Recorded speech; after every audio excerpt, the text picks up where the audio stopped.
They said anyone who disturbed the tomb of the pharaoh would meet a terrible end, that the ancient kings of Egypt had placed powerful curses upon their resting places, curses meant to protect them for eternity. For centuries, these warnings were dismissed as superstition, tales told by guides to frighten tourists and grave robbers. But then, in the early 20th century, something happened. Something that made even the most skeptical minds pause. In 1922, a sealed tomb was opened in the Valley of the Kings. Inside, glittering treasures untouched for over 3,000 years. But as the light of modernity entered that sacred darkness, something else seemed to awaken. People began to die, suddenly, mysteriously, inexplicably. And soon, the world was whispering the same phrase: the curse of the Pharaohs. This is the story of one of the most chilling legends in modern archaeology, a story that blurs the line between science and the supernatural, history and horror. You are listening to Mystery Fact File, and tonight we journey deep into the sands of time to uncover the truth behind the curse of the Pharaohs. Before the discovery, there was the mystery of the boy king himself, Tutankhamun. He ruled Egypt more than 3,000 years ago, during the 18th dynasty, a period of immense wealth and power. But his reign was brief. Tutankhamun became pharaoh as a child, and by the age of 19, he was dead. For centuries, his name was forgotten. His monuments were defaced, his statues destroyed, his memory erased by successors who sought to remove all trace of his controversial family. Even the great historian Manetho, who chronicled Egyptian dynasties, made no mention of him. By the time modern archaeologists began exploring the Valley of the Kings, Tutankhamun had become a ghost in history, a missing page in Egypt's vast Book of the Dead. But that silence was about to be shattered. The man who changed everything was Howard Carter, an English archaeologist with a stubborn streak and a relentless belief that Tutankhamun's tomb still existed, hidden somewhere beneath the sands. He had been searching for years, sponsored by Lord Carnarvon, a wealthy aristocrat fascinated by Egyptology. Season after season, Carter came up empty-handed.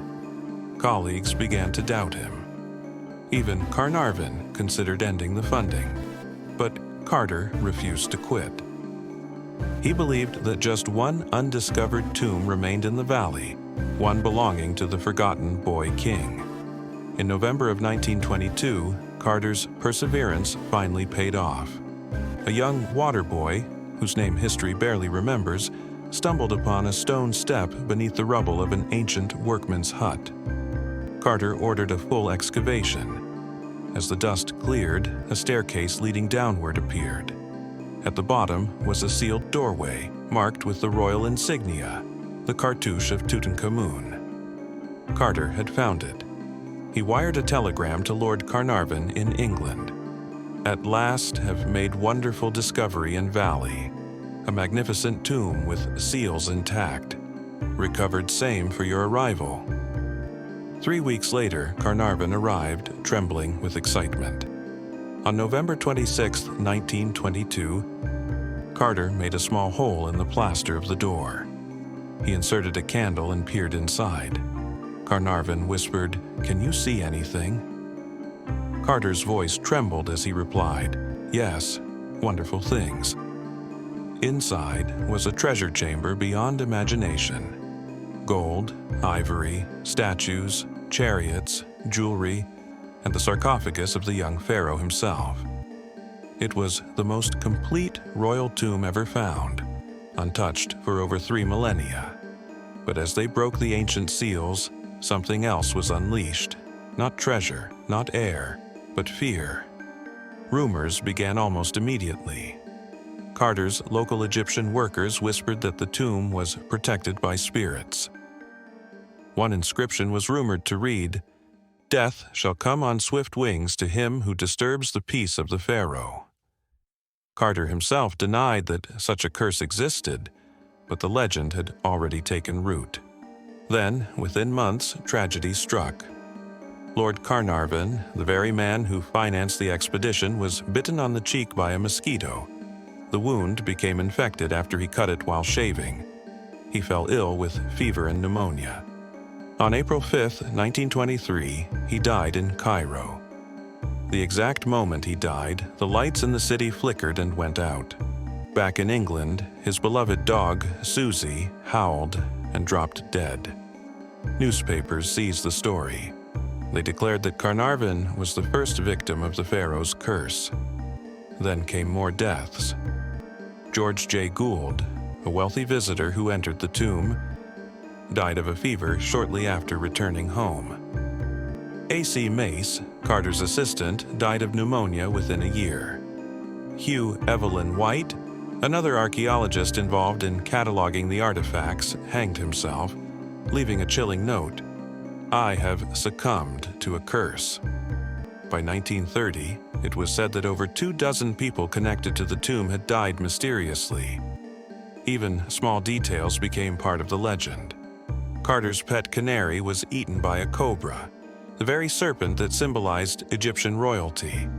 The press dubbed it the Revenge of the Pharaohs. The public was enthralled, and soon the idea of the Pharaoh's curse took on a life of its own. By 1923, the story was front-page news across the world. In London, Paris, New York, headlines screamed, "Pharaoh's curse strikes again. Tomb's discoverers fall dead." Even the British Museum reported a surge in visitors demanding to see Egyptian mummies, some curious, others terrified. The public imagination was inflamed.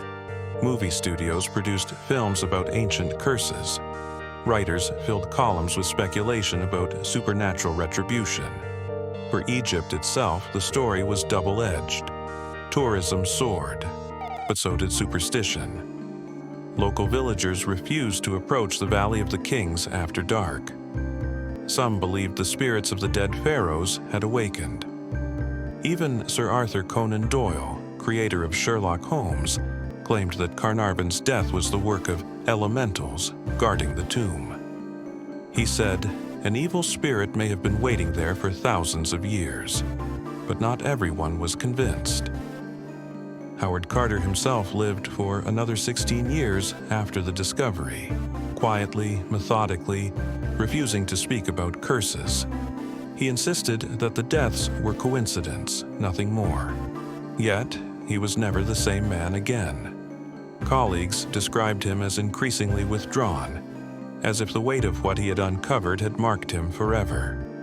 When he died in 1939, his tombstone bore a curious inscription, a line from an ancient Egyptian prayer.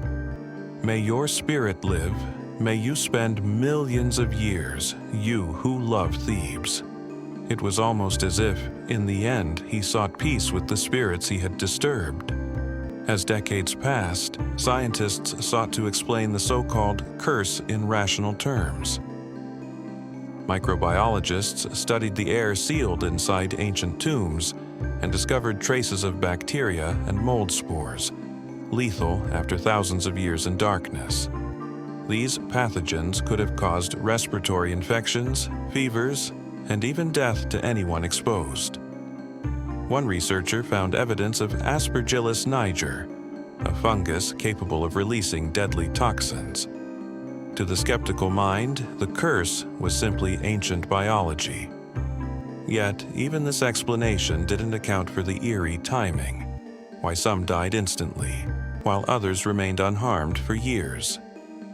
Some scientists suggested psychological influence. Fear itself, they said, could become deadly. When newspapers convinced the world that a curse was real, people began to believe it, and that belief could trigger illness, stress, even fatal accidents. But others still weren't satisfied. Because even into the modern era, strange coincidences continued. When the treasures of Tutankhamun's tomb were sent on international exhibit tours during the 1970s, some museum staff reported bizarre events, unexplained electrical failures, objects moving overnight, or a faint smell of lotus blossoms.